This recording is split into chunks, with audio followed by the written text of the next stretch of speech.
All right, so our project is the cooler inventory management system projects for Coca-Cola. We're Team Polar Bears, and we have a demo set up here today that's going to count not only product inventory, like so the number of products in each row, but we can also determine what's actually in the row using a UV barcode. So we have proximity sensors in the back that are measuring the distance to a back plate that we've installed, and as we take cans out, this LCD screen updates to the current product. If this product or the number of products gets low enough that there are 2 cans in a row, then this is going to switch to say a restock message. This restock is going to go to the convenience store owner, but they need to refill this row. Because 2 cans is our minimum because we don't ever want this to be empty. So we're going to send the message prematurely so that this can be refilled before a customer ever comes up when it's not there. So then this will get restocked, and this will go back to the product count. We're proving the concept of this. So we have a UVX written on the top of this can that the camera can easily capture. So you can see it here on the screen, and you can also see that the barcode is in good enough detail to be able to read with a scanner.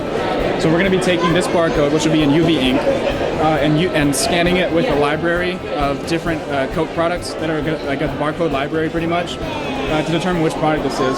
The nice thing is that because it's UV ink, once it gets removed, there's no more X. It's completely invisible to consumers. So they're not going to notice a difference in the branding once this is implemented. And for future products, we can actually remove this barcode too, and update all the cash registers to be UV scanners.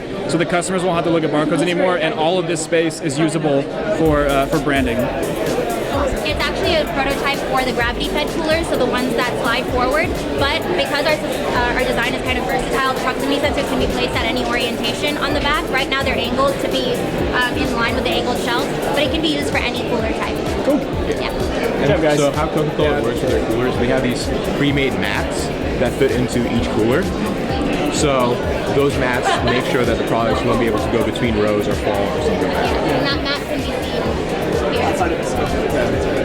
Yeah, a majority of their coolers are gravity-fed or spring-loaded, so we're catching most of it.